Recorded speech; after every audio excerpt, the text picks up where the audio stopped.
Talking to so many inspirational founders, artists and makers has been a huge privilege and honour.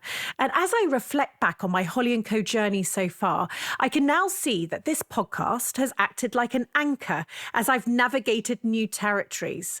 I've been lucky enough to hear firsthand some incredible journeys, musings and perspectives on life, the world and all things business. I've been moved to tears every episode, laugh like never before, and have been inspired to make change and be bolder with my own plans. It's given me a wonderful headspace to not only hear from wonderful founders about their rollercoaster journeys, but it's given me an incredible place, I suppose, to reflect on my own life and journey and my own highs and lows. And to mark my 100th conversation of inspiration, it is my honour to share my journey with you. Bow your head and let your eyelids close on down. Where we're going, you won't need to bring your frown. I'm Holly Tucker, and welcome to Conversations of Inspiration. Back in 2006, I founded Not on the High Street from the kitchen table, and since then I've gone on to launch Holly & Co. I'm the UK ambassador of creative small businesses, and I believe that having a business doing what you love is the key to a happy, fulfilled life. My dream is to help everybody start theirs. I'm here to offer advice, inspiration, wisdom and encouragement. And in my view, the best way to do this is by sharing stories. So I've reached out to my favourite small businesses, entrepreneurs and those who simply inspire me and asked them to share theirs. With thanks to NatWest, who have helped bring this free podcast to life. Here are my Conversations of Inspiration. Myself, Carrie and Gabby, my sister co-founders of Holly & Co, we debated at length about what the 100th episode should be. A reflection on my past guests or shoot for the stars for a dream guest. But Carrie and Gabby, however, were adamant that now was a time to share my own story. So that's exactly what I'll do. I'll be handing over to you, the wind beneath my wings, this community, to interview me, as well as welcoming some of my closest friends and family to share their memories along the way. So let's jump straight in. This is a bit strange. Someone to ask a question who actually has been by my side from the very start of Not on the High Street as one of the first partners. Over to you, Deborah, from The Thoughtful Potter. Hello, my name's Deborah and I'm a potter. I run my pottery studio, The Thoughtful Potter, from my log cabin studio in Somerset. I love listening to the conversations of inspiration while I work in my pottery studio. And I have a question for Holly. It is, where does your passion for small business come from? Can you pinpoint an event in your life or time when it clicked that this is what you want to do? I'd love to know. You know, this is a hard one, Deborah, because I've been asked this quite a few times, and there isn't a flash of lightning. You know what I mean? That sort of moment that I can say, this was it. I do think, though, it was when I started to become confident to express who I was.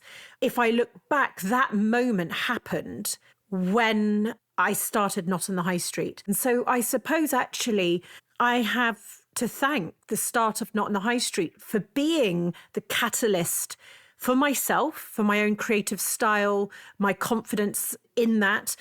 But it was fueled by the creativity of the small business community. So I suppose that was where the love affair started, where I could be who I wanted to be, thanks to the talent, thought, passion of small businesses. You know, if I think about my first home, which was exactly the same moment that I started Not on the High Street, we pulled our money together and we were able to afford our sort of first home with stairs. I remember who am I kidding here? I bought these magnets from a lady called Jo Heckett, and it was the first time Not on the High Street had anything really personalised, and it was a little ceramic magnet that was hand stamped, and you could get this sort of box and you could put any word that you wanted in there. And I remember not buying just names. I remember saying, joy, hope, and I had them on our fridge. I mean, this was a really small thing, but for me, this was the sort of start of not just a magnet on my fridge. This was Joe Heckett's beautiful words. And I remember people commenting on them. I remember people commenting on sometimes when I wasn't just putting a pair of trousers from the supermarket in because I had no time to really do any shopping, buying Harry, this beautiful hand-knitted cardigan. And again, people would ask me where I got it from. And I knew that it was small businesses that fueled it. And I suppose that was it. That was the success for me, meeting small businesses. It has absolutely been a love affair. And I suppose that was the moment.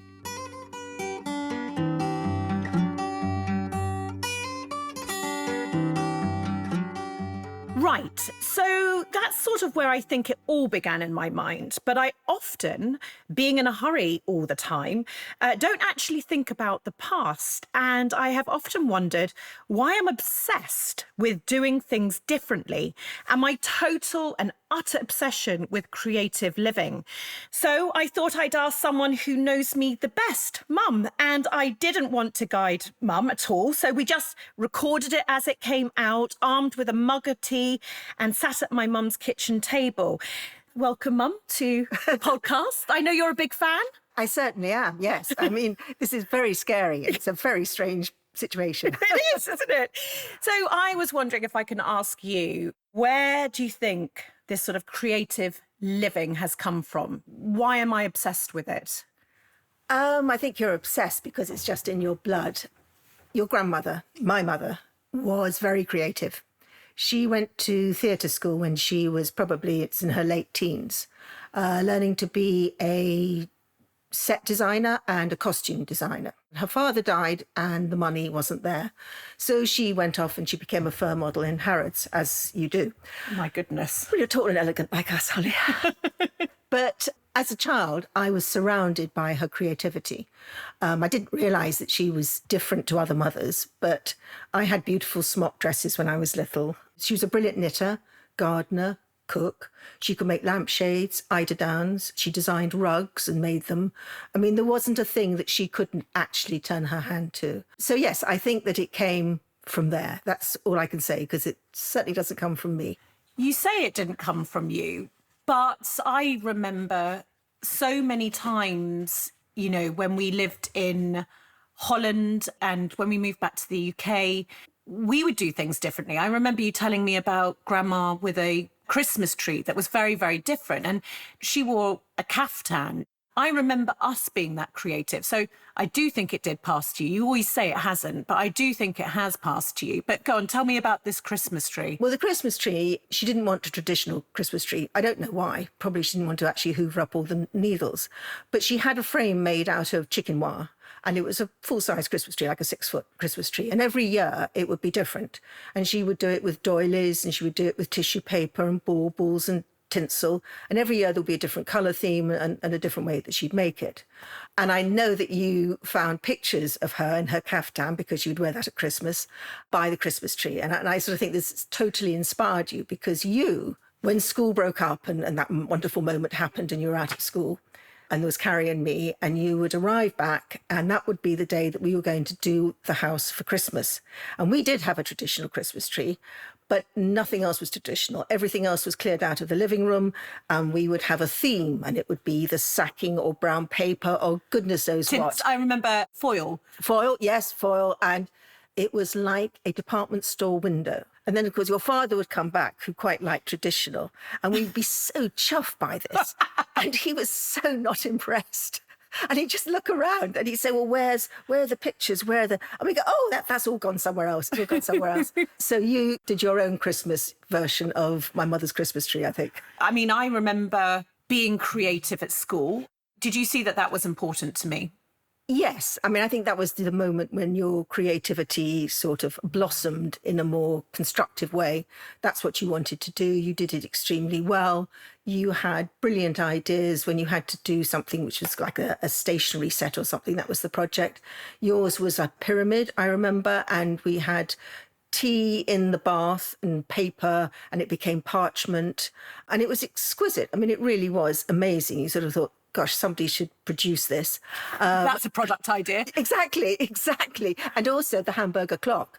I mean, the hamburger clock in probably, this was 92, maybe 92, 93.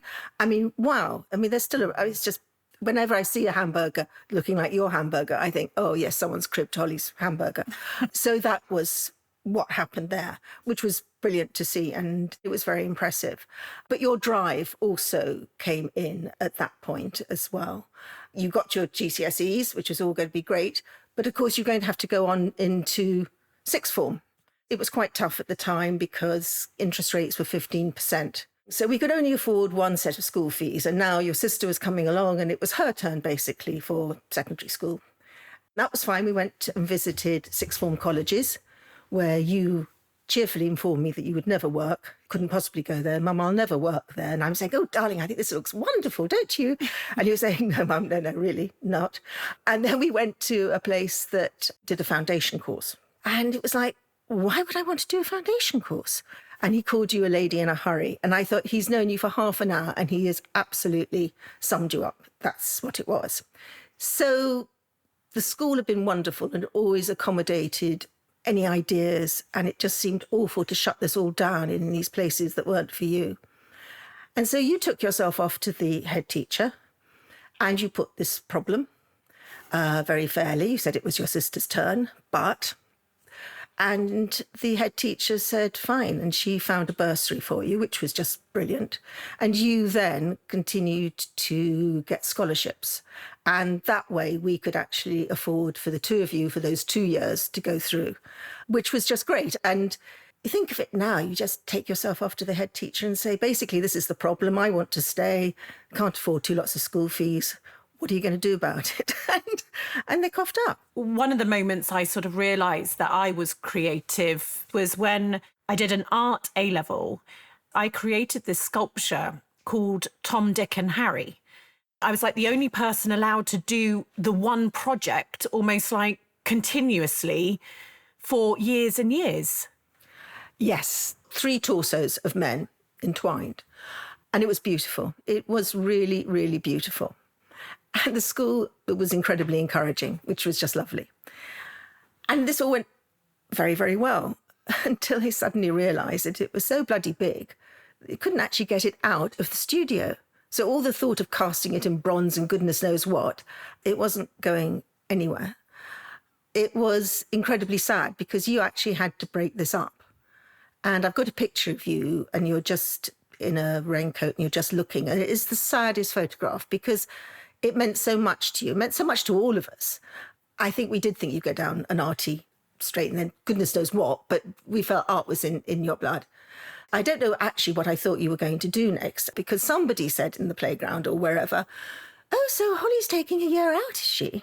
And I said, a year out of what? And she said, oh, well, she's not going to university then. She's going to take a year out. And I'm like, oh my God, university. I had no idea. I mean, how did you apply for it? What was it now? And it suddenly dawned on me that we hadn't heard anything about university. Now, I had not gone to university, but your father had, and he'd just gone from sixth form into university, and it was all... But it was like, well, what do you do about this?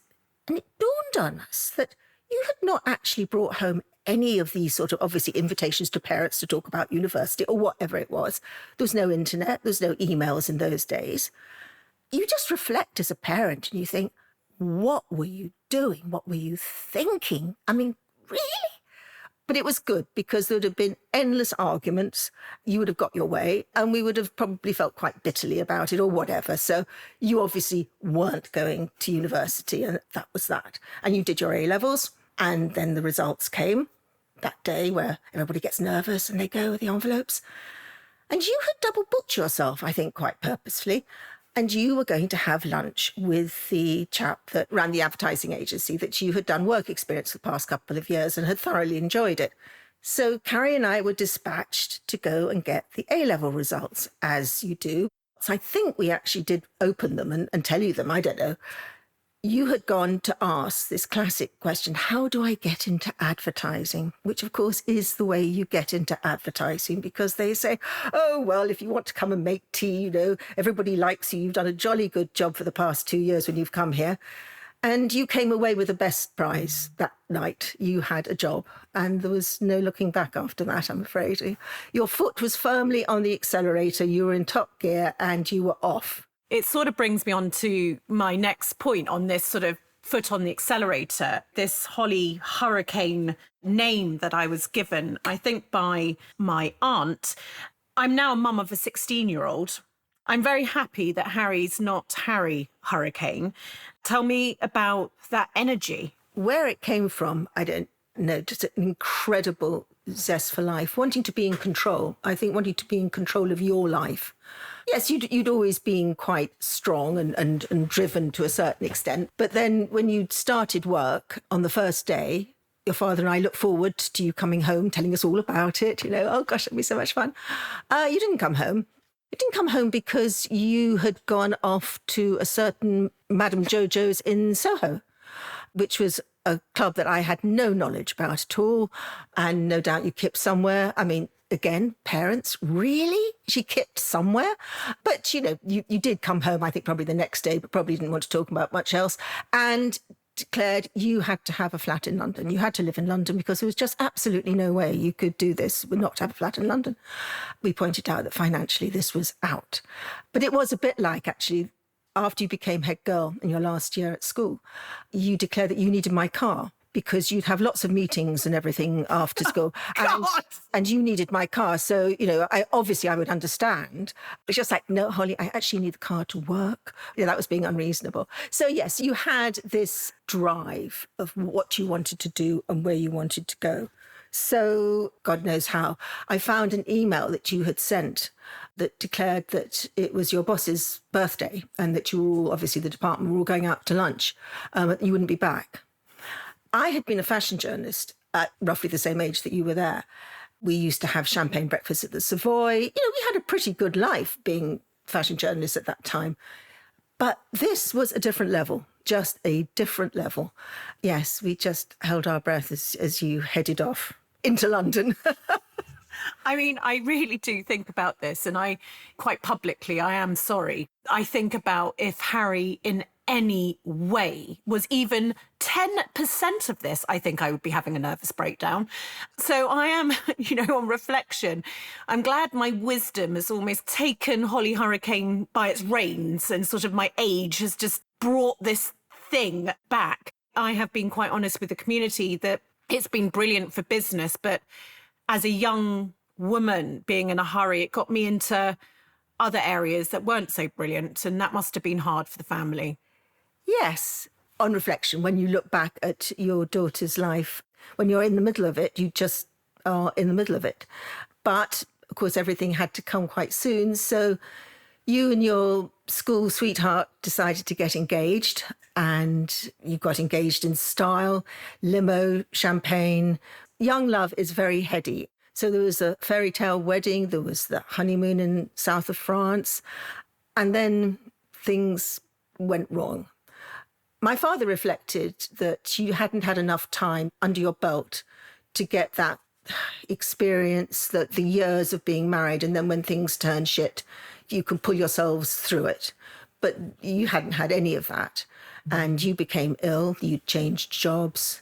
He'd also changed jobs. Now he didn't have much work because he was freelance, and it just crumbled. It was devastating. It is devastating to see your daughter like that. And we just supported you as much as we could. And then the little shoot of creativity happened. It was the wreaths. And you did that. And then you needed, a venue to sell them. And that is sort of when you put your foot back on the accelerator and you took control. And your life just went off in a different direction. And here you are now. Mum and me are now all teary-eyed talking because, what a special moment that was, just to, I think anyone listening, we often don't talk to our families in this way. What do you remember about me? We're all just talking about what we next weekend. We're not, but it's always, we look future forward, don't we? We always go forward, and actually to spend a moment and just say, what was I like? And these things have been brilliant. I mean, this whole experience of being the 100th guest has been brilliant for me, because being able to have this moment with you, talking about this, gosh, reflecting as a parent, how sorry I am that I put you through all of this. But also, you've been by my side and Dad from your local fair, helping with the pushchairs and pulling them into the first Chiswick Town Hall, to then all the town halls afterwards, and people expecting Dad to take those pushchairs up every single flight of stairs, and then on to Not on the High Street, and what a journey that has been. And you going to all of those fairs, and you are our lead hunter. You would go and find small businesses. And I know lots of people listening will say, yes, I remember Sally, Holly's mum, because of her finding me. I've had this amazing time on Not on the High Street.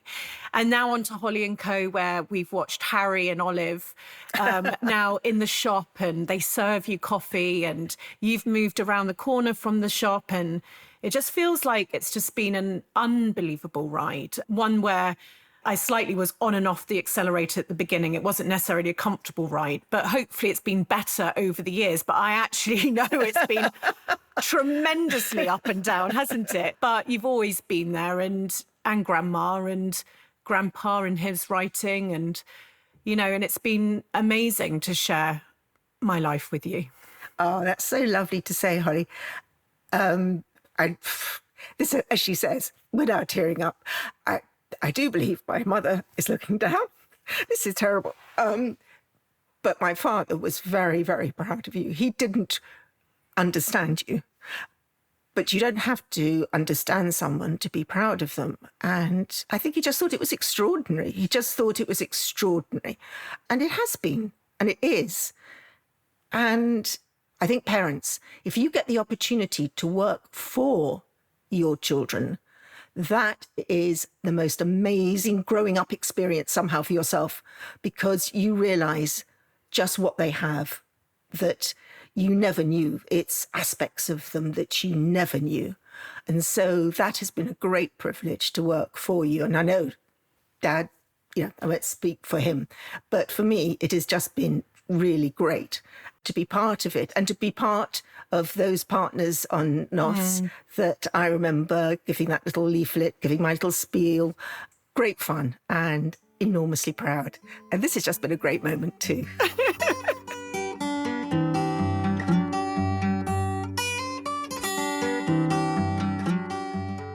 Okay, so a time in my life that really sticks with me is when the Not on the High Street journey began. But it started with my first proper business, Your Local Fair.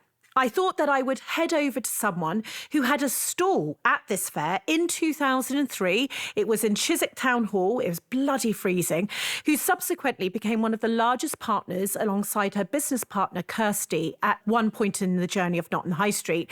Petrula Walters-Coles, who is now a dear friend of mine, but was one of the small businesses who spent £99 on her trestle table. I remember that day so well. You were there at the entrance with your clipboard and all your hand-drawn plans, and you were directing everyone to their stalls, making sure everyone was in the right place, and you were so organised even then. And I think looking around, it was clear that it was going to be more than just another town hall fair. But one thing I've never actually asked you is, do you always have a vision for what you're building? And where do you get your endless energy from? Wow, this is such a lovely thing to do. Well, I suppose, as my mum says, I do have a bit of an addiction to life. And I suppose I see a queue of opportunities all trying to get my attention. I look at those opportunities as stepping stones when it comes to business. My most interesting, brilliant conversations are where people say, I want to rip up the rule book, you know, and I'm like, yeah, I'm with you. I don't know what you're going to say, but I love it. I love the ungoogleable. You know, that's what I say to people. We need to do the ungoogleable, because if it's Googleable, I can just go online and get it. But we need to do something different. I suppose I want to break molds, and I find myself visualizing all the time, dreaming of the future. What I love about it is you can be as crazy, grand, bonkers. No one hears them. It would appear maybe egotistical to people who would hear your ideas, but that's what I love about visualization. It's like this sort of silent drawing board no one there to slam you down, no one there to feel threatened by you or to tell you can't do it because of their own issues. So that's sort of my visualization. And I suppose that's actually where I think my energy source comes from. Many, many times I feel like I'm bursting at the seams because the ideas and the vision, they're not clear. I know that I have them. Their energy, I suppose, or the spirit of that visualization is there, but I can't actually see it yet. So actually, one of the things that I have found is it can make me very, very low. Actually, some of the times that I've got most vision, but haven't been able to get it on paper, so to speak, is when I feel useless. I have a few trusted people now, when they say to me, Holly, talk, say, get it out. People think I talk a lot, but actually, when it comes to times of stress, I'm silent. I keep it all in. So actually, it's when people start extracting the glitter and then I can build my future and vision. And then that again is where I get energy. What bizarre, bizarre answer to what P might have thought. I would have just said, I just get energy from the community, which I do, by the way. But actually, it's more than that. It's energy, kinetic energy from visualization. There you go. That's a bonkers answer, number one. Sure, there's going to be many, many more. Now, more than ever, people are taking control of their lives and forging their own path, following their passions to build a life they truly love. Founders have a unique spirit that sets them apart, a blend of drive, passion, ambition, and self-belief. People who have Metal. Metal is the free digital business account by NatWest. It's built for small businesses, side hustlers, startups and freelancers to start, run and grow. It gives you the tools to stay on top of your books, create and send invoices and manage your day-to-day transactions all from your phone. Whatever stage of your journey you're at, you can apply for a free account in minutes. Find out more and get the free app at metal.co.uk/Holly. Metal is for sole traders and limited companies with up to 2 owners. Eligibility criteria apply. Every week, we give away an ad break to small businesses. We're passionate about amplifying the voices of those who run their own enterprises across the UK. So without further ado, here's this week's independent ad break winner. If I tell you the average life expectancy of a woman is 726,000 hours, you'll either find this fact depressing or totally motivating. So I'm honoured that you're spending 1 minute with me on this ad break for the 100th episode of Conversations of Inspiration. Hello, I'm Samantha Smith, the founder of Hello Time and the creator of the Hello Time Planner. It's become my mission to create a range of time-gifting stationery to help you value, manage and celebrate time. In 2016, it became apparent I needed to address how I was spending and managing my time.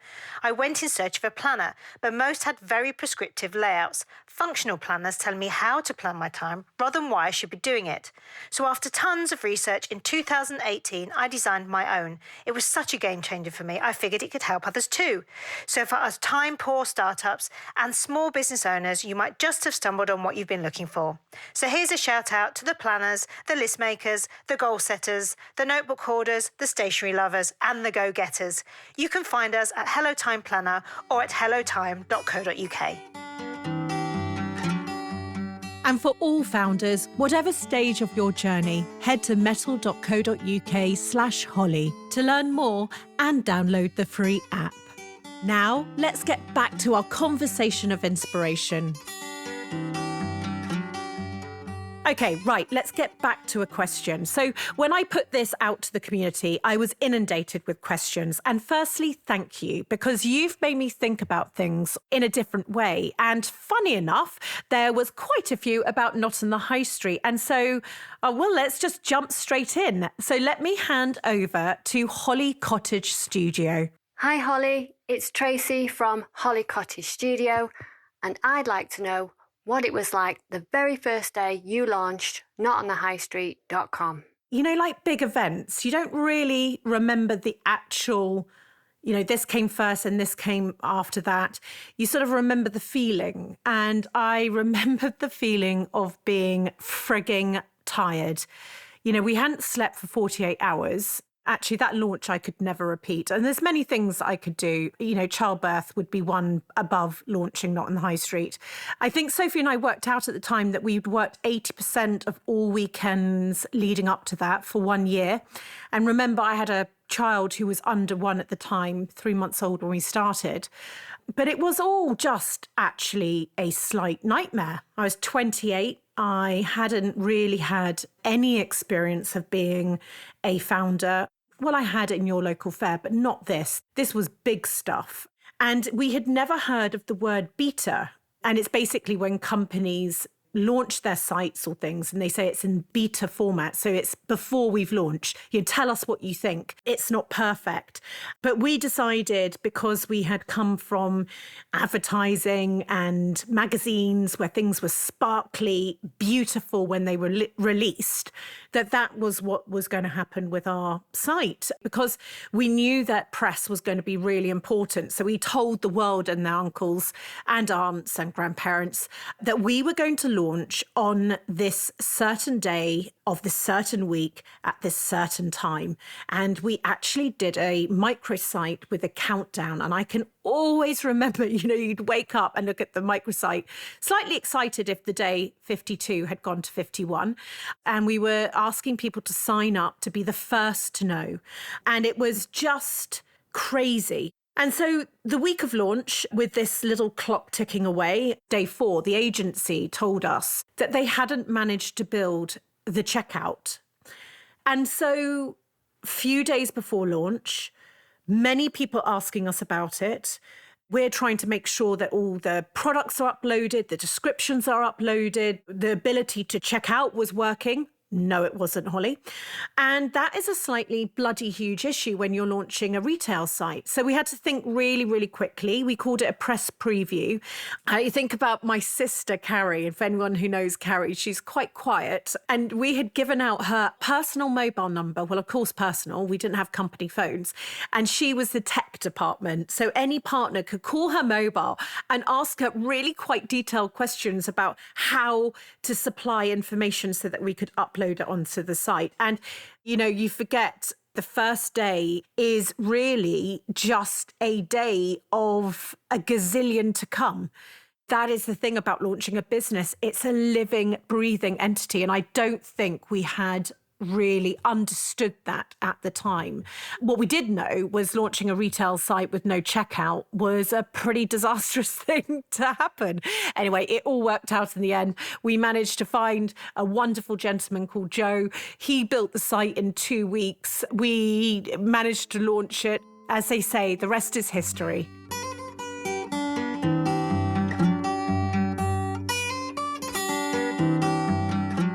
Gosh. It is actually strange to take myself back to those days. The energy, the thrill, the highs, the lows. It's like nothing else. Hi, Holly. Congratulations on your 100th episode of your wonderful podcast.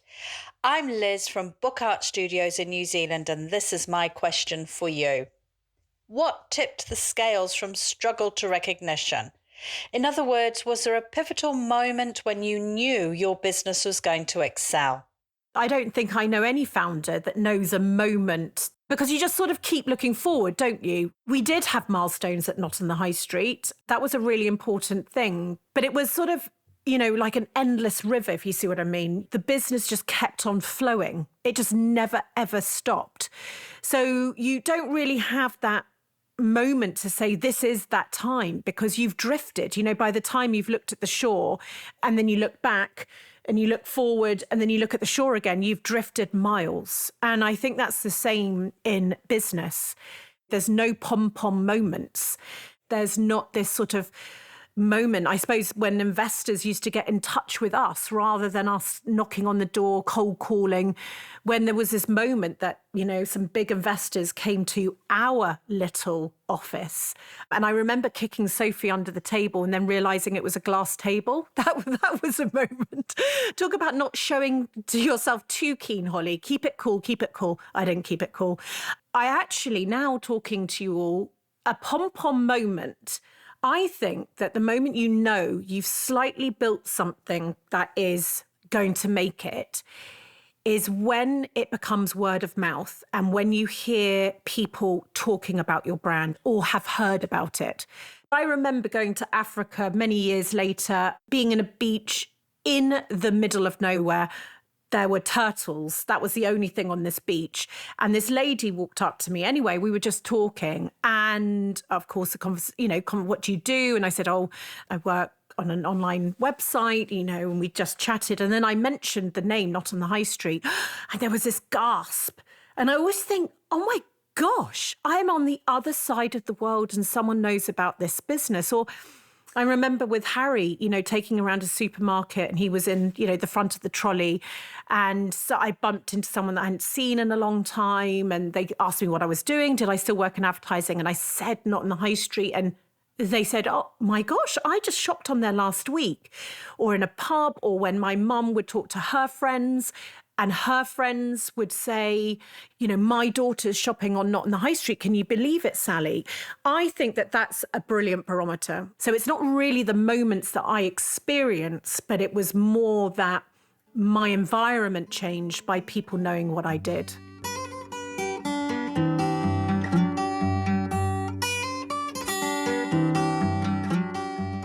Hi Holly, it's Lindsay here from Wood Paper Scissors. Congratulations on your 100th episode of Conversations of Inspiration. Holly, I've often wondered, back when you were starting Not on the High Street, did you ever imagine that the business would grow to be as big as it has become today? Two answers to that question, yes and no. Yes, I could visualise it. Yes, could I see that there was this absolute need for Not on the High Street to help small businesses? And did I see how much good we could do as the years went on? Yes, absolutely. I also knew from a personal point of view that we couldn't have this as a sort of trickling income. It needed to be a proper income to support our family, to support our home, to support our children. I remember sitting in a cold room, actually, in a building called Arran House.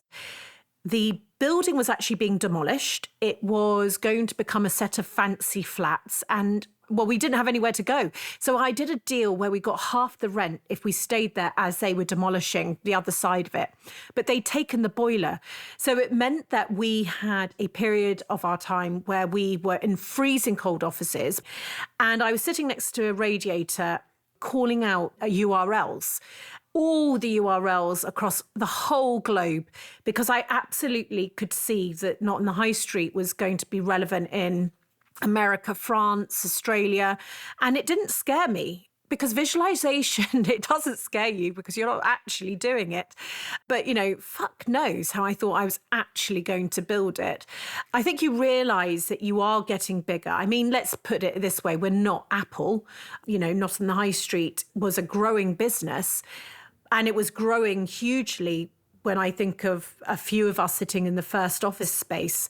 But they gave me some advice that basically a friend of mine said, be worried when you meet someone that works for you and you don't know their name. Now, at the beginning, I thought, ridiculous, don't know their name. I can hardly afford to pay my sister, and I know her name.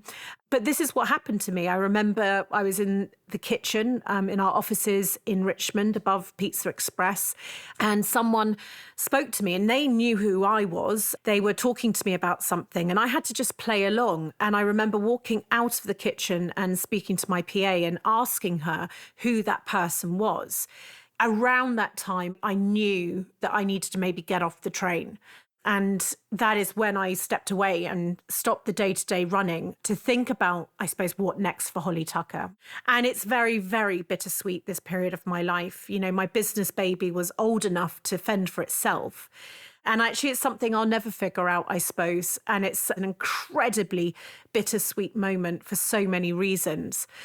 But it was the start of a new adventure that I required. And that's what I got such a buzz out of, building and developing and nurturing and picking the child off the floor and helping stabilize them while the kid was on the bike for the first time. All these analogies you can use with your business. And I loved that part of it.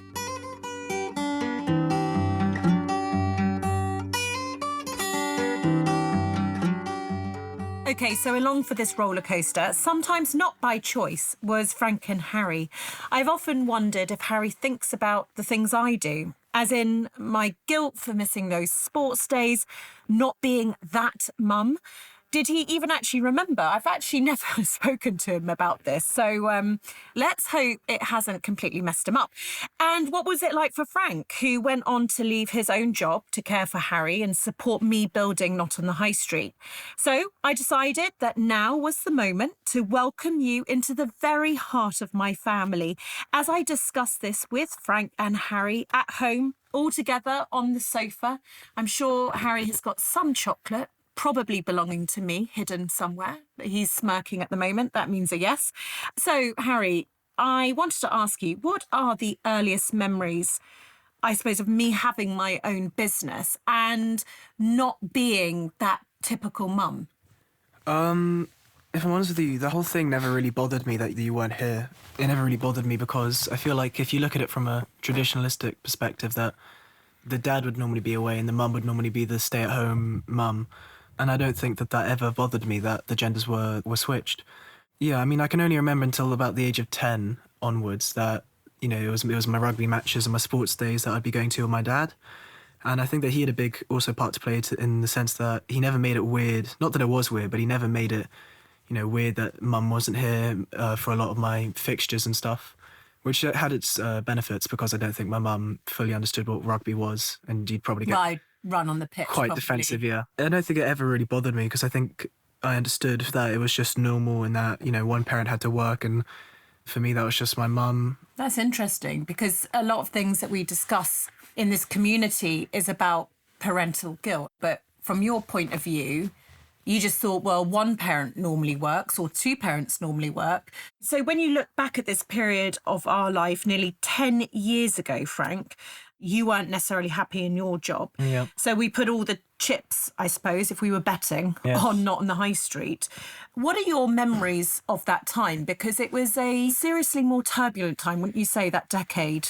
It was a massive decision for me to make. I'd been in my job for over, 22 years. So it was something that I really needed to give a lot of thought and consideration to. Well, I worked in counter-terrorism, so it was a pretty serious job I had, but it was also, you know, it was really quite a stressful environment because, you know, you were making decisions that basically, you know, if you didn't get them right, it could have serious consequences. The trouble was the environment as well it was a very stressful sort of political place to work up at the yard. So we had a couple of nannies that definitely weren't working out. One in particular that wasn't really paying attention to Harry one day. Just as he started walking, he had literally just started toddling around and he was on top of the slide and she wasn't really looking at him and he fell off and broke his leg. Yeah, I think that was a moment, coming up to Halloween. That was a sort of bit of a crunch time for us. It was a defining moment that basically, you know, you were trying to get the company up and running. I pretty much had my job up to the neck. So, you know, I took that decision to basically leave and to take on the mummy role. And, you know, I must admit, I found it really hard to adjust, you know, coming from, you know, what was a very, very strange environment into another environment dealing with the playground mums, which also involved a lot of my previous skills working between the different groups of mums, which was quite daunting to say the least. You were one of two dads in the whole playground. Yes, exactly. You know, so it was just a different time. After a while, I found it really interesting just observing, you know, how people interact and different groups of people interact. But I must, you know, I have to admit that, you know, I did find it hard to adjust, but I've also found it like one of the most rewarding times of my life. You know, to look at Harry and to see how he has benefited from having me there, because I feel sorry for a lot of dads that weren't able to be there for their sons and had to provide for their families. So I was in a really privileged position to be able to do that for Harry. Yeah, he's turned out not too bad so far. Yeah. But, you know, the honest truth is, isn't it? It's like, I think there's another book in that, which is the adjustment of roles, you know, when they do change. It's not for the faint-hearted, is it? Absolutely it definitely rocked our worlds. And that is just a really interesting topic, one for an entirely new podcast. I sort of remember also the playground, you know, having to fake phone calls when I'd pick you up, Harry. I don't know if you knew that. No, I didn't know. As no one really spoke to me in the playground because Daddy did all the picking up and I had no friends in the playground. So I would just pretend to speak to people on the phone because I was so nervous to stand in the playground because I was the working woman and no one really came up to me, and maybe me being on the phone made me totally unapproachable, but I didn't think like that at the time. You know, we do consume ourselves with guilt, Harry. I'm telling you now, forget just the sports things, but just when you don't think you're there enough, you're watching a bit too much TV because I'm working, or those listening are working and the kids are downstairs, and you're like, oh, I'm going to mess them up forever. What do you think as a 16-year-old? Yeah, big 16. You know, the best I could probably say is just don't feel that guilt. I don't feel like there's a need for you to feel that guilt. And, you know, I can understand that as a parent, you might just be completely overwhelmed with it. But I think, you know, as your child gets older, they'll realise that, you know, you're providing and you're doing what you need to do. And then in a way, I feel like it's more special because the time that you have with them, which might be a lot and might be a little, is just, you know, all the more precious. And saying this now, it's actually coming, you know, it's all making sense why my mum would nag me to get off the TV and to stop playing video games and to do stuff. And it's probably because she felt that she almost needed to be there for me. And then when she was there for me, she had to be there for me, if that makes any sense. But yeah, I didn't want you to be on screen. Yeah, exactly, yeah. But do you also think that maybe you've realised for all the times that you were little, and, you know, I was there for every bedtime, you know, that was a real key thing, that I might then go and work again when I came home, but I was always there for your bedtime. Do you now see that maybe it's sort of like a lifestyle, isn't it, in our house, my job? It's not like I'm an insurance broker. Do you know what I mean? And I go and do this and I come home and you just say, hey, Mum, hey, and that's it. Like, it's our lives. Yeah, I think I've grown a lot more accustomed to the fact that your job is quite interactive and social. And you saying that is sort of like, it's sort of obvious to me. It just shows how much it is intertwined in our lives, that Holly & Co. and the thing that you do is just, it's almost like a given. It's almost like, I don't feel like I separate it from life, from work life and home life, which is always something that you say is what we should combine. My friends don't exactly have parents that have such creative jobs. You know, some of them are bankers and stuff, and I feel like there's not that much connection between children and parents, and I feel like it's harder to connect, whereas at least I can ask you now and, you know, how your day was, and you can tell me, and I'm always up to date. And, you know, I can go to the shop and I'm always sort of in the loop. You could of what's listen to going the on. podcast. I can listen to the podcasts. This is the 100th one I haven't listened to. It is, yeah. But having the job that you do, it's almost like a part of our life, and I don't really see it. And it's alien to me to think of it as something that would be separate, which I feel like is what you should sort of strive for, is that your job is a part of your life. And so actually, for those listening, there's a 16-year-old who I thought I would absolutely mess up. I cried on Sophie's shoulders when Frank told me that you'd walked and I'd missed it. And I honestly thought, because I'd wanted you for all my life, you know, Harry, I've wanted you since forever. And so to miss those fundamental stages, I really thought potentially this was going to be terrible for you. But now you're 16 and you're telling me, actually, I love our lives because your job is in our lives, you know, and I think that that's something I hope will give comfort to those listening who might be on that journey. And before you both go to play your crazy Star Wars VR game, which is just mental, and the dogs don't know what's happening. Frank, you said such beautiful things at our wedding about how you saw what I'd done for other women. And I won't make you read the speech out, don't you worry. No, thank you. Tell me your thoughts here and where you think women have come, because actually, you know, you've been a feminist always, brought up by a strong Irish woman. Well, I'm Irish. Can you not tell? Oh, yeah. Yeah, no, not anymore. The speech at the wedding. I think I might have had a rum too many that time. Don't be quiet. No, just joking. You know, we've had our ups and downs, same as any other couple, and I suppose what you call a roller coaster. You know, I remember the early days of going up and down Chiswick Road with our balloons for the local fair at 4 o'clock in the morning. We tried to put them in the Peugeot and they wouldn't fit, so you would have to walk and then the wind would take myself them. And Carrie struggling with balloons.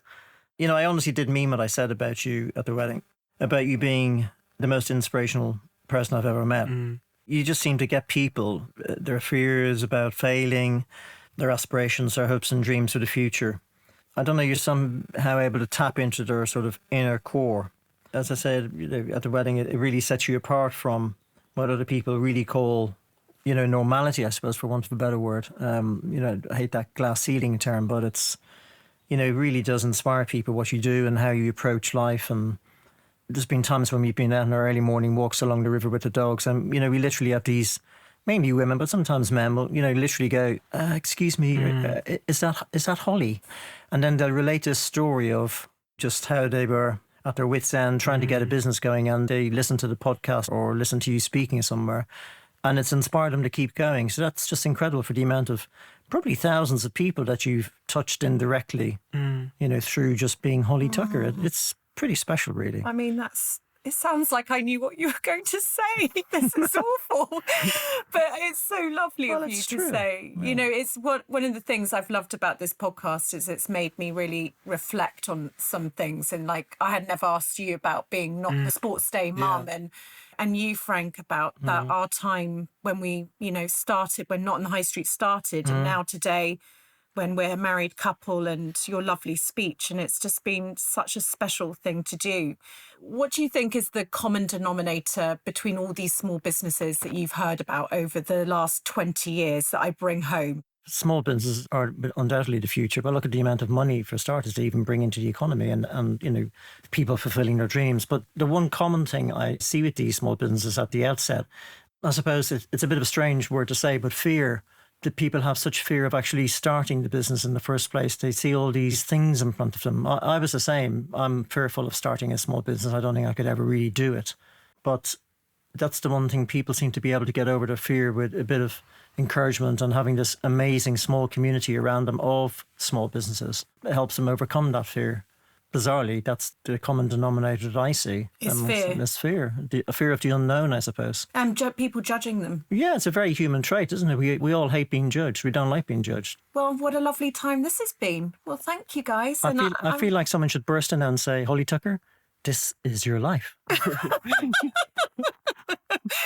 Oh, bless you. Right. Off to go and eat chocolate. I'm off to do some cleaning.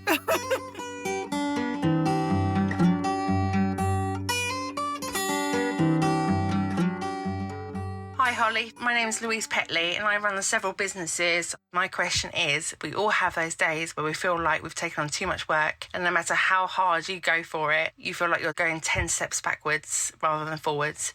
In those times, what has made you dig deep and push forward and carry on? Oh, that's an interesting question. I think it goes back to that idea of responsibility. I feel I take on responsibility for my family. I'm the breadwinner in my household, responsibility for this community. When I can see talent, I'm frustrated if it doesn't go all the way, and how can I help that person realize their dream? So that's what makes me really dig deep. I remember burning through the days, giving 120%, even when I felt like I couldn't. And I know that it made me unhealthy, and I know that I didn't give it my best either. And it's recognizing that. I now try and plan around, I suppose, my life events, my body. And I just know that, out of the 30 days in a month, I will no doubt do 40 days worth of work, if you see what I mean, but crammed into 25 days. I don't know why I'm making this complicated, but it's a way of almost taking the pressure off yourself. And it's what I've had to do, certainly, because responsibility, it's something that can be most gloriously like a furnace and burn and keep you driving forward, but it can also really deplete you. The worry, what you feel, the weight is on your shoulders, the sleepless nights, and actually having a knowledge that from your track record, that in this month, if you take it as a collective, you will do awesome things. It's just today isn't your day. That has been a really great way of thinking about my world at the moment. And it also allows me to potentially have those milestone moments, smell the roses more, because I didn't do that at Not on the High Street. And it's something I'm having to discipline myself in doing at Holly & Co. And if, I'm leading and I'm mentoring my team, they need to see me do it. They need to actually feel it's genuine, that I am soaking up the gloriousness that is the new adventure of Holly & Co. And lots of tea. That's another thing that pushes me forward. So much tea, it's actually incredible.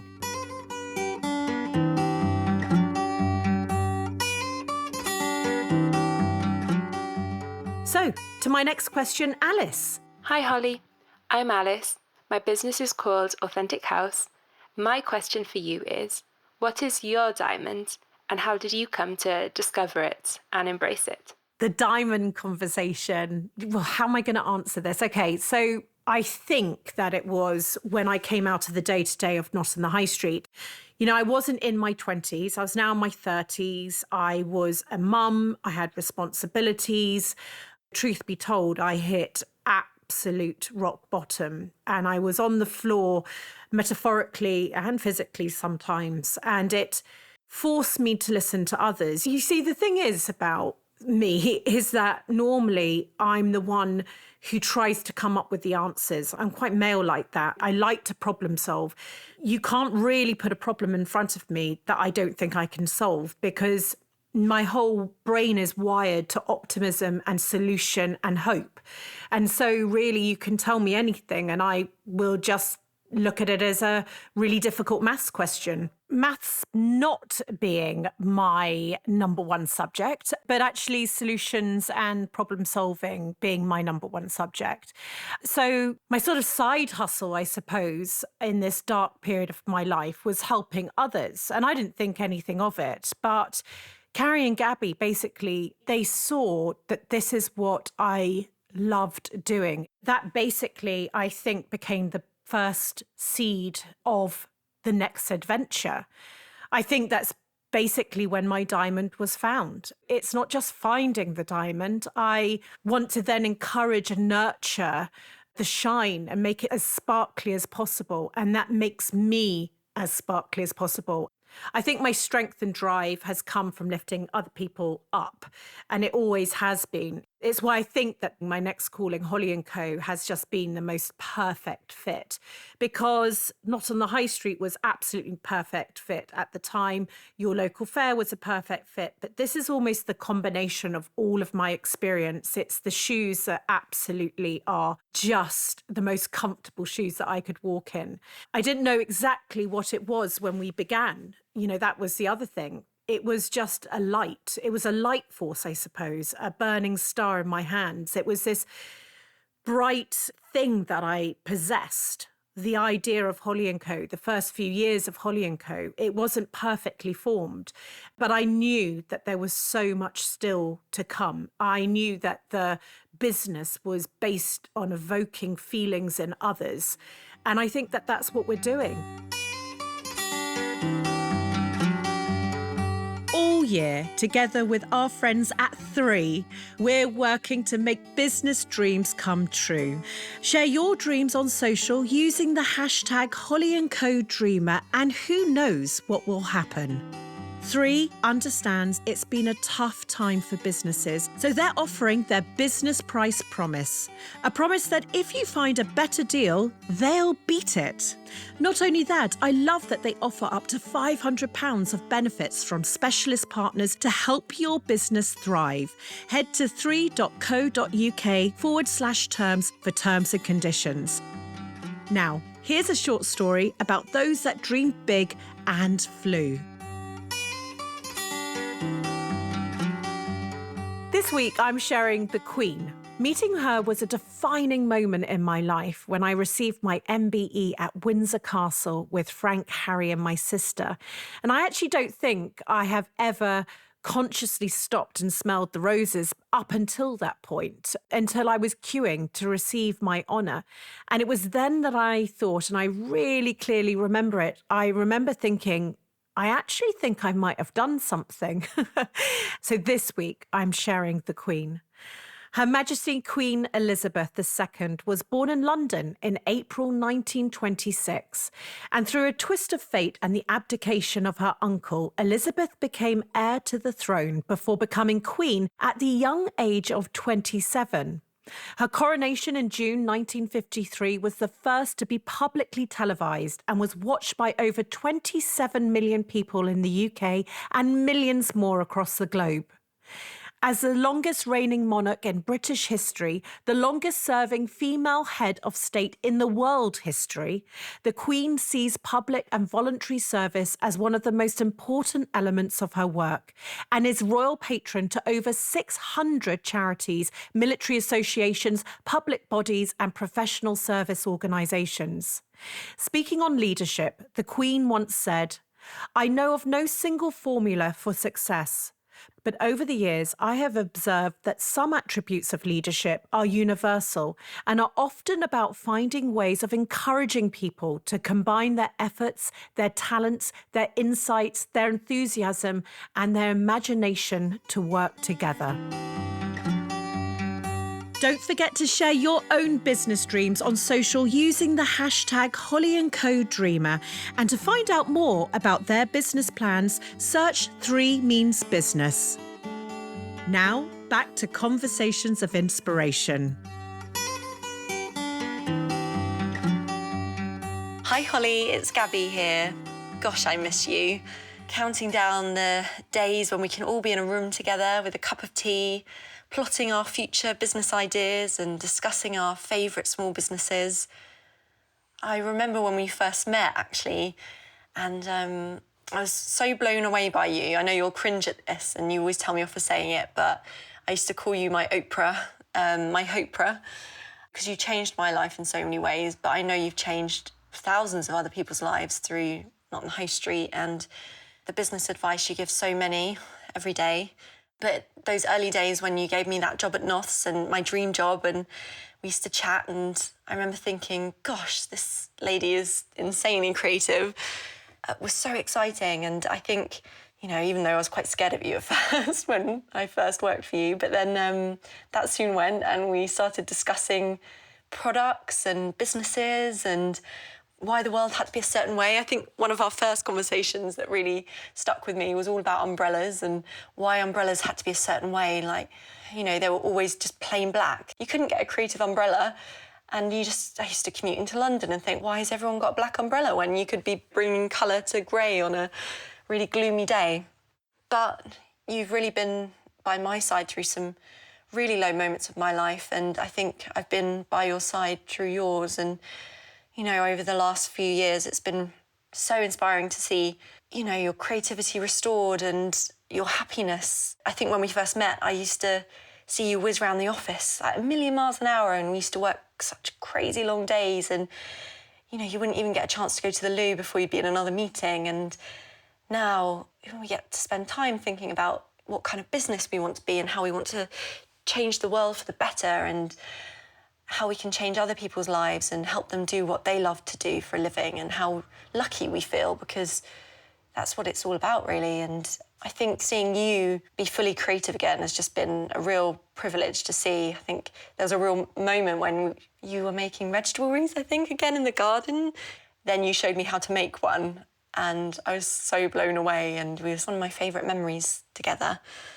You know, and then we started dreaming up this happy cafe where coffee would be served in a less ordinary way and everything would be inspirational and it would be super Instagrammable. And I think then Instagram came about, and I was obsessed with hashtags on Instagram and the community that you could build and interact with. And then Holly & Co was dreamed up, and it was 4 years ago when we launched.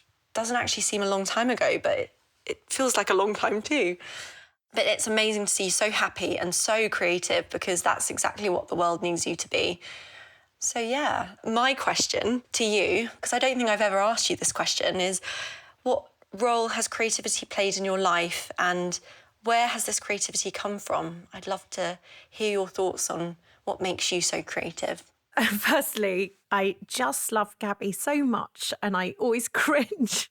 Oh my gosh. The things that Gabby can say, and just for anyone who would think that I would believe these things, well, I don't. But Gabby keeps telling me, has done for about 6 years, these same things. And so that's why she's just so special, and probably was the tonic that got me up off the floor along with my sister Carrie. But I suppose creativity is what's brought me home. And I think this whole community feels exactly the same. It's a golden thread. It's what I reflect back as now the thing that has connected the dots, you know, listening to Mum and how she spoke. I think I didn't actually realise, if I'm honest with you, until this podcast, how much that is maybe what's run through my whole life. Each time I hit a low, I suppose, and I've spoken about it quite openly in this podcast, it has saved me from, you know, that young girl who got married and basically had sort of a breakdown my wreaths saved me.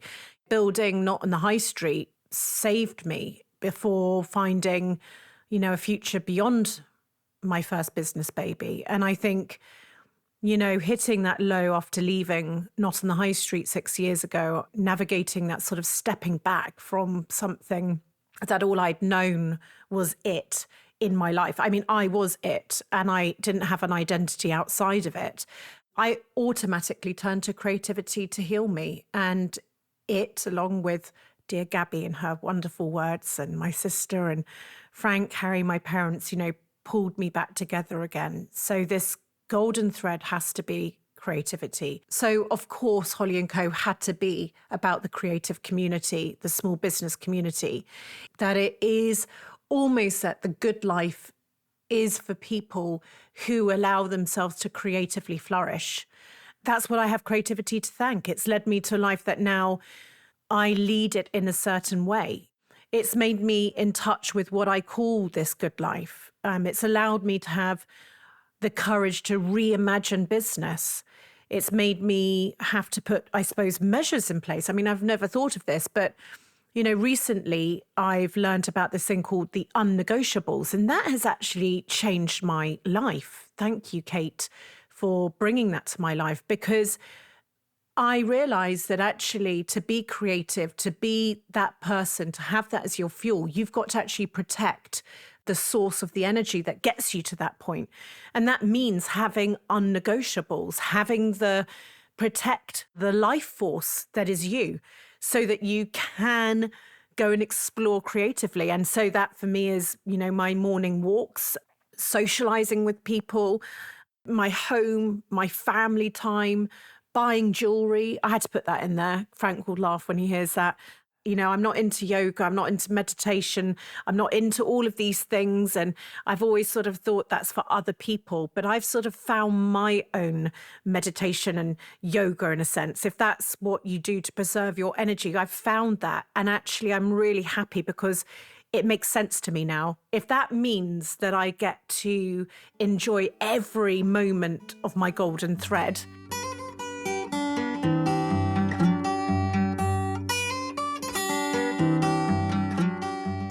There was such a variety of questions that came in from the community. And actually, it's been a very humbling experience to know that so many people are so keen to know more about my journey.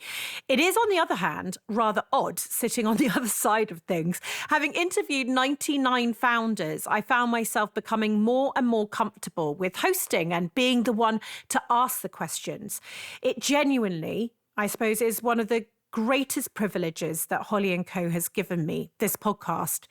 And I have to say, I think I'm in my most happiest space when I'm speaking to fellow founders. So I hand to Yoko Global for a question that I hoped would be asked. Hi, Holly. We are Yoko Global, a positive parenting platform. And we'd like to know, how have the previous 99 episodes changed your view of the world? Fundamentally changed everything for me. It has been the single biggest shift, I would say, in the way that I think in my adult life. I mean, how could it not have had that effect, I suppose, now I think about it, because it really made me realize that 100% of the brands that I love, they've all had these most turbulent roller coaster rides to get to where they've got to.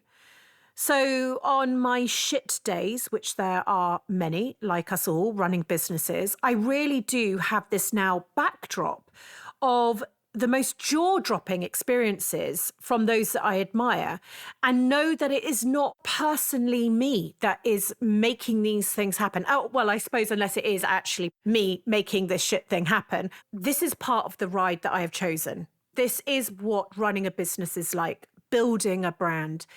Not one person that I admire has been saved from that journey. And so that will be, it is set in stone, that will be the journey that I have. So I just need to toughen up. I need to grow a pair and just keep on trucking in those days. And I think that that's been one of the greatest lessons from this podcast, is that this is the ride that I'm on and it will be this way. It's as if the business becomes like a family member. It's something that you can lean on when times are tough. And I've understood also how much energy and passion account for so much. If you don't believe in yourself, well, you're not going to be able to carry the rest of your responsibilities. And then I suppose that's all quite deep. But then there was all these funny moments, you know, when I nearly put on protective footwear when I was being invited with Edward Perry from Cook to go around the beautiful kitchens. And I nearly put the foot covering on my head because I'd never worn a hairnet and foot coverings. And then to go around the kitchens and talk to those who were preparing the food, and they'd been working there for years, and there was so much happiness and culture. Every single one of these experiences has changed me.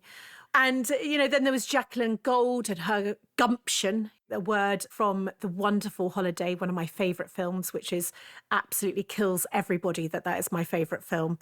And what about Sir Tim Smith? If I even talk about him, this podcast is going to be about 10 hours long. But it was one of those single moments in my life where he changed who I was, 4 years into Holly & Co. And he grounded me. My God, I got pushed down in a brilliant way. How could I feel that I was anywhere when I spoke to him? And sometimes that's what you need. You need people to restart your battery. And that's what he did. So yeah, 99 episodes it has taken to absolutely change my entire perspective and enjoyment in life. And I'll be forever grateful to the amazing guests that have been on this podcast.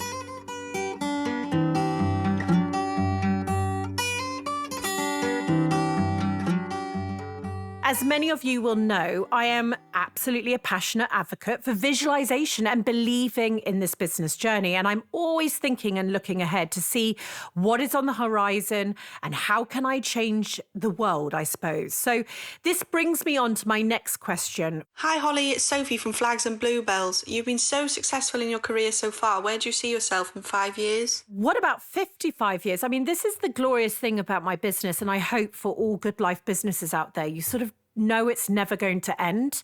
I often have to ask the team what year it is, or I get very muddled with my years because I'm slightly 5 years ahead of myself. But my hope and the plan is that I'm going to be cheerleading until I'm 90.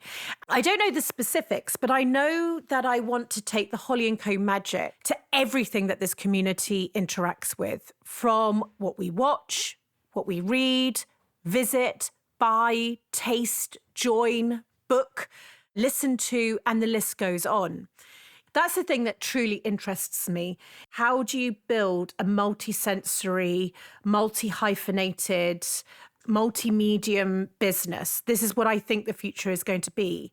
I'm not going to give up until that happens. That's what I think that the future will be about brands and business that you know is a business, but you love it like it's a friend. And I also want to make material change, I suppose, and shifts in the 4 core areas of Holly & Co. And I have to remind myself that I have just under 50 years. So there is time for me to do this. I want to help people build a business that they love, and I want them to own a good life business. I want to help customers really feel powerful, that they can vote with their money and vote for small, because small normally is always better. To help women start and say, fuck it, let's just do this. And then I'm desperately trying to work out right now, but I know it will come, how to help the next generation understand that they have a diamond, and that entrepreneurism, can I say that word, is an exciting path to follow, becoming their own boss, their own brand, monetizing their diamond. Monetizing their diamond, I think, is what the future of our young will be. And yet we don't talk about this. Please let me have a healthy life that I get to live out these dreams, because I've had a complete blast. I've had lifetimes worth of amazingness so far. But I just know that the best is yet to come. And so I'm really excited about not just 5 years, but 55 years.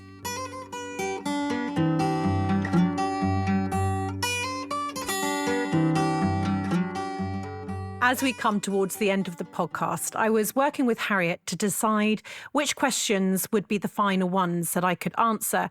And Harriet was adamant that this next question from Natalie of Bespoke Binny had to be one of them. It is not a small question by any stretch of the imagination. In fact, it perhaps might be the holy grail of all questions, so to speak. So on that note, I'm going to hand over to Natalie. Hi, Holly. My name's Natalie and I run a company called Bespoke Binny. If you could distill all of your journey in one life lesson, what would it be? What a question this is. Oh, I'm feeling quite a bit of pressure to answer it. So I really thought about it. And I guess in the end, it would be the way that my energy and soul propels me, changes me, develops me, makes me listen more, develops my empathy and intuition, that I can rest assured that I am more than enough and that the universe has my back and wants me to be the most colourful version of myself. I think that's what I would distill this whole journey down to, because it must have my back. I must do something in me, in my soul, that works for the universe, because the universe has been giving me all these opportunities I spoke about that were queuing. It's given me my family, it's given me my personality, my joy, my being. And so I have to say that I now know that I am enough. I'm more than enough. And that's what this journey has given me.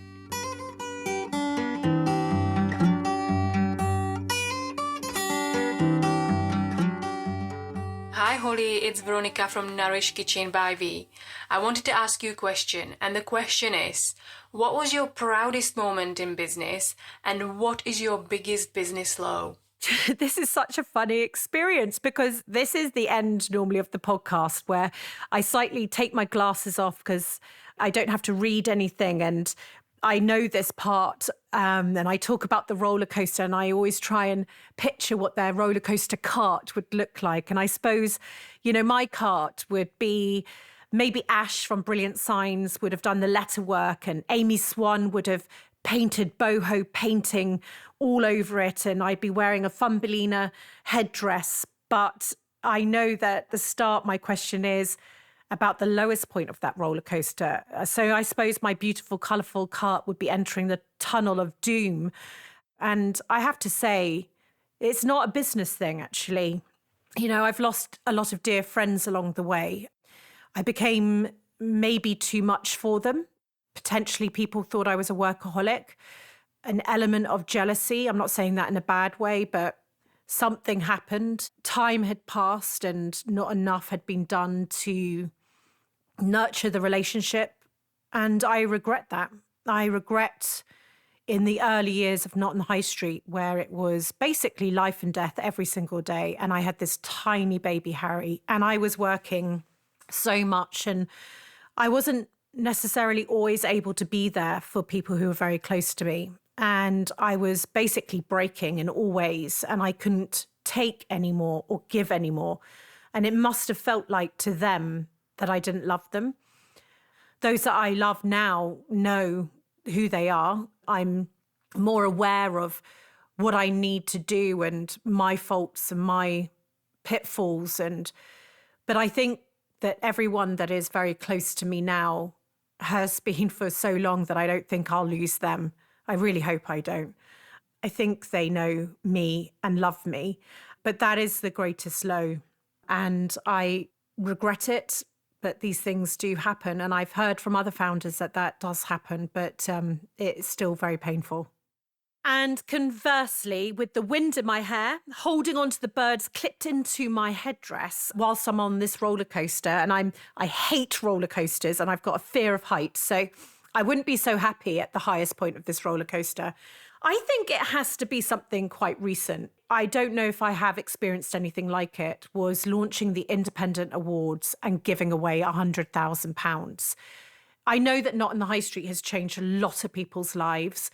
I know that there have been awards and all these wonderful things along the journey, but there was something about coming out of this first year of the pandemic, launching these awards, the energy that the community showed, the participation of everybody, 300,000 nominations on that Instagram post. How was that?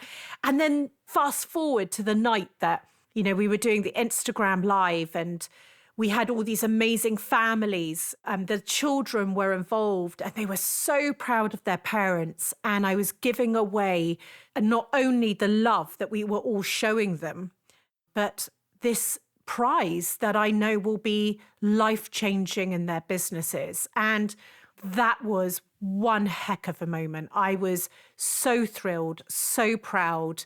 I'm so proud of what we have built and how fast my team move when we see something that has to happen and we go for it. And we pulled this off and it was just a moment I will never forget. Me squealing and confetti coming down and the wonderful winners hugging their families. And that is it. That's me in a nutshell. That was my greatest high so far.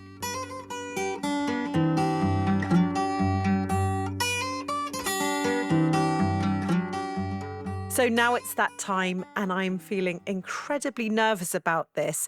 It has been an utter privilege to hear 99 other letters to self firsthand. But when it's yourself actually doing the writing, it's a little bit more difficult. So here it goes. A letter to my teenage self. Dearest Holly, I have been asked by you actually to write a letter to your younger self. It's been coming for some time, and for some reason, you've felt quite all over the place about what to say. Not because I think you will ignore the advice, even though headstrong, I know even a sniff of being able to move you faster in the right direction. You'll grab the chance if you think you can get a head start. But I'm not going to give you the winning lottery numbers or a secret to greatness or anything like that.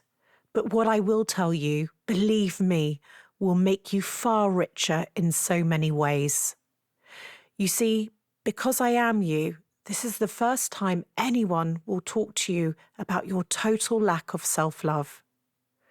I know no one knows this, and no one sort of ever will. Your secret is safe with me. But I, your future self, I have to tell you something. Are you listening to me? You need to hear this, my darling girl.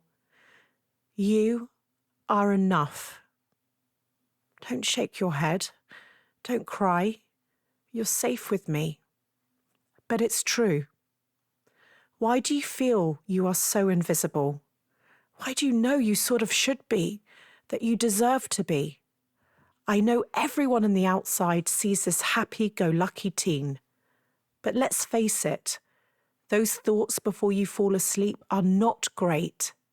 The pressure you put yourself under, feeling you're so not pretty, so not clever, so not worthy, they make you feel so very sad. You cry yourself to sleep over those who you're picking to be in your life, who just make you feel even worse about yourself. You do not deserve this, my sweet Holly. Now, I want you to imagine you and I right now. I am kneeling in front of you and you in front of me. I am cupping your beautiful face with both my hands. I am stroking your cheek with my thumb, catching your tears. Are you listening? Holly, my sweet soul, you are one of the loveliest human beings I know. I know how much you care about what everyone thinks about you. But I promise you, and remember I know, they all love you. They are not thinking any of those terrible things. Holly, my darling, you are so beautiful. And anything that you think now, know you will look back at yourself and almost see sunbeams coming out of every picture. You light up all the memories we have. Your lovely smile, your lovely eyes, they will take you everywhere. Holly, you are perfectly smart, and better still, guess what? You are far from average. You know why? You were born with a superpower. Yes, you. Your sensitivity that some tease you about and make you feel so weak for having. Well, it's the strength that will have the most astounding effect on your life. Your sensitivity, your emotional intelligence, your empathy, your love of people and their feelings, it is the greatest gift. I will not tell you what happens, but just know that the little notebook you have of ideas about businesses, well, let's just say that one day your wish comes true, and it's all down to being extraordinary. I'm now stroking your hair and allowing you to nestle under my arm as I lean my head on yours, squeezing you so tightly as I kiss your head.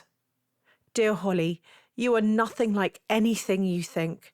And these thoughts, far from protecting you or protecting you from the hurt you think you will experience for some reason, they will bring you nothing useful. You will settle into a relationship that you hold on to, even though terrible for you, because you do not feel worthy.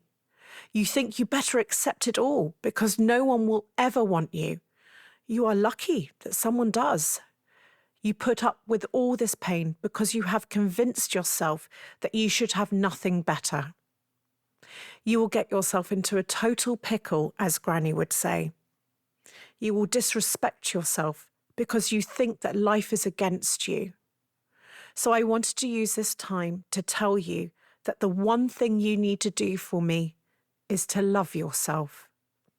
Start to retrain that wonderful brain right now, as you have no time to lose.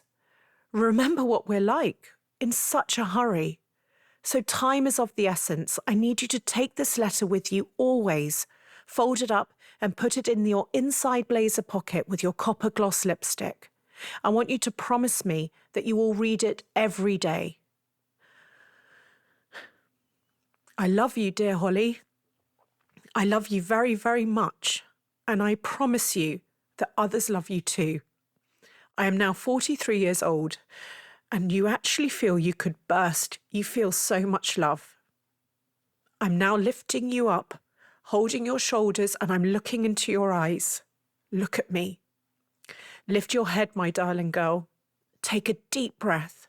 Take my advice, and just know that everything you dream of will come true. Why? Because amazing things happen to wonderful people, and that's you, my dearest Holly.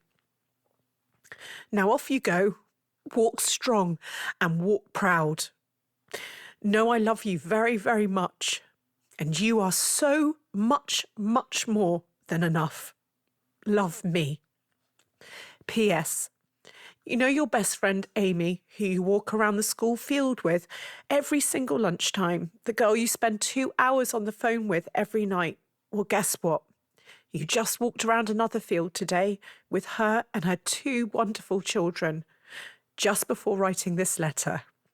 30 years on, and she's still your best friend. She has been your constant in your life, been through the whole lot with you. She goes nowhere, and you don't lose her. You see, what did I tell you? Good things happen, Holly, to good people.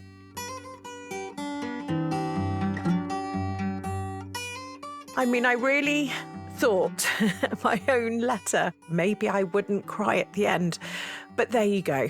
It was so important to really share my soul with you today in a way that only I could with you, my dearest community. The wind beneath my wings. Without you, this journey just wouldn't exist. I will be forever privileged to share in your colour and creativity, and it is my honour to be on this journey with you all. All my love.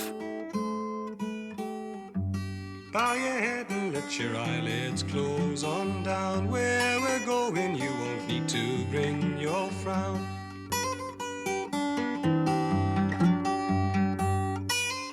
Before you go, if you've enjoyed this episode, if it's helped you along your journey or inspired you, would you mind rating and reviewing? Your support means the world to me.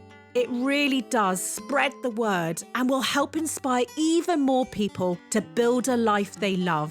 With thanks to NatWest, who have helped bring this free podcast to life.